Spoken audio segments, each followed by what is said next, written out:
जय हिंद दोस्तों, वंदे मातरम। एक दिन में किस तरीके से चीज़ें पूरी तरह बदल सकती हैं, ये मुझे ऐसा लगता है कि आज हमारे सामने है। 3 तारीख की रात को जब आरसीबी ने कप उठाया था, तब हम भी खुश थे।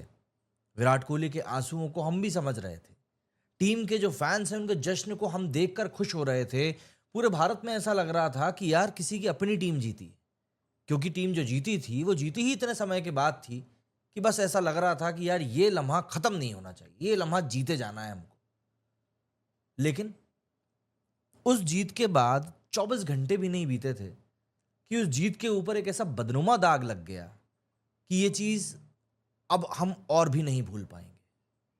11 लोगों की जान गई है, 30 से भी ज्यादा लोग घायल हुए हैं। और जब बात जिम्मेदारी की आ रही है, तो जिम्मेदारी से हर कोई पल्ला झाड़ रहा है या ये कह रहा है कि हम इसमें कुछ नहीं कर सकते।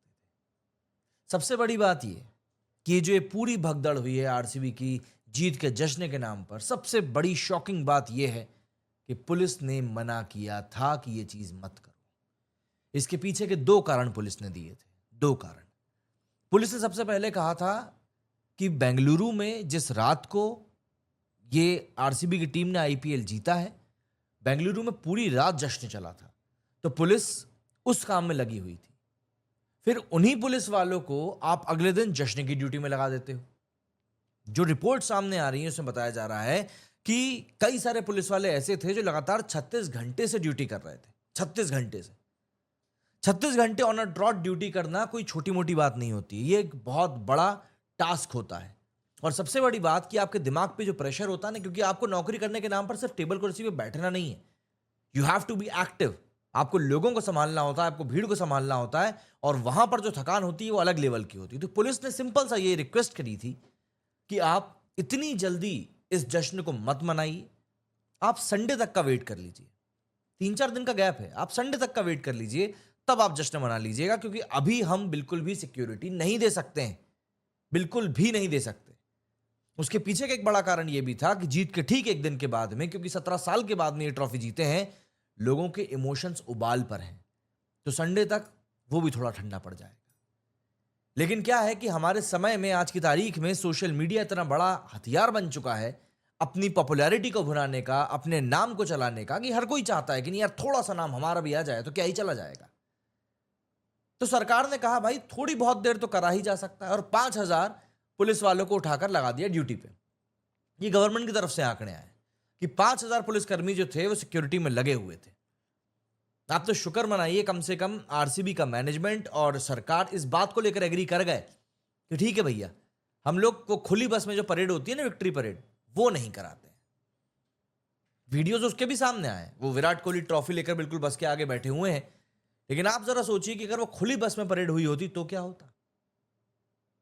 दरअसल ये जो पूरे इवेंट्स होते हैं ना, इससे और कुछ नहीं होता, सिर्फ और सिर्फ आम आदमी की जान की कीमत के ऊपर बात करने के दिन करता है कि आम आदमी की जान की कीमत आखिर क्या है।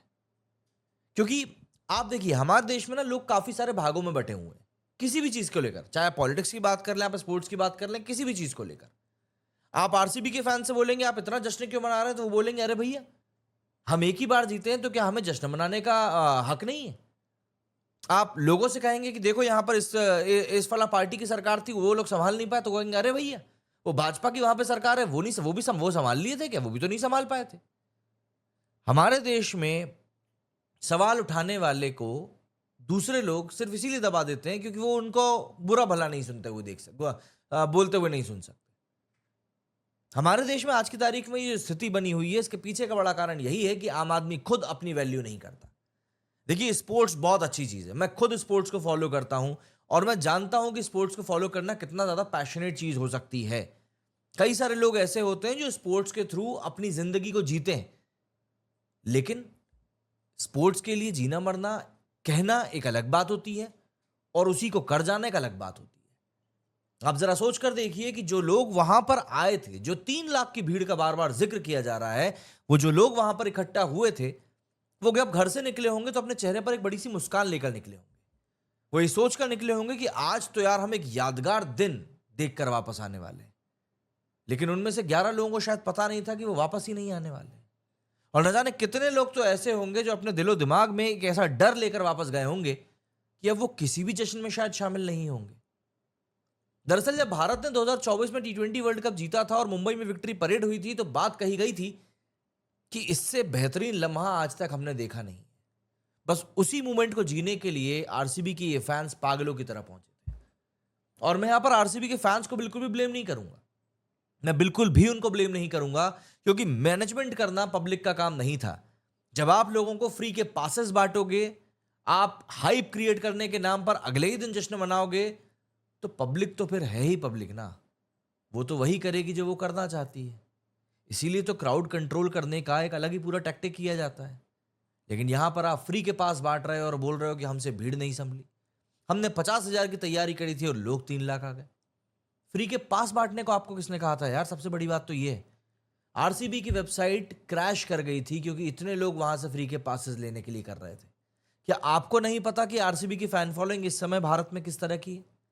ठीक है, उन्होंने ट्रॉफी नहीं जीती, ठीक है, कई लोग कहते हैं कि भैया टॉक्सिक फैंस हैं उन लोगों के, लेकिन उसके बावजूद भी आरसीबी की टीम जहां जहां खेलने जाती है वहां पर लोग होते हैं। अरे वो भी छोड़ दो यार, नरेंद्र मोदी स्टेडियम की सिटिंग कैपेसिटी करीब 1.25 लाख की है।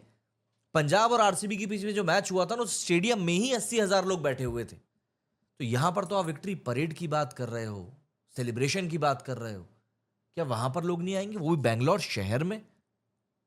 मतलब ये तो एक टोटल फेलियर है लोगों का, जो लोग इसको लेकर जिम्मेदार बने बैठे हुए। टोटल फेलियर, क्योंकि आपने सोचा ही नहीं कि इस चीज को हम लोग किसी और तरीके से क्या हम कर सकते हैं। और देखिए, जान चली गई है, आम इंसान की जान गई है। आम इंसान की जान की कोई कीमत नहीं होती। 10 लाख रुपए का मुआवजा दिया जा रहा है, कोई कीमत नहीं होती। किसी का घर खत्म हो गया, किसी का भविष्य जो बन रहा था वो खत्म हो गया, घर उजड़ गए हैं। इसीलिए बोल रहा हूं, आम आदमी की जान की कोई कीमत नहीं।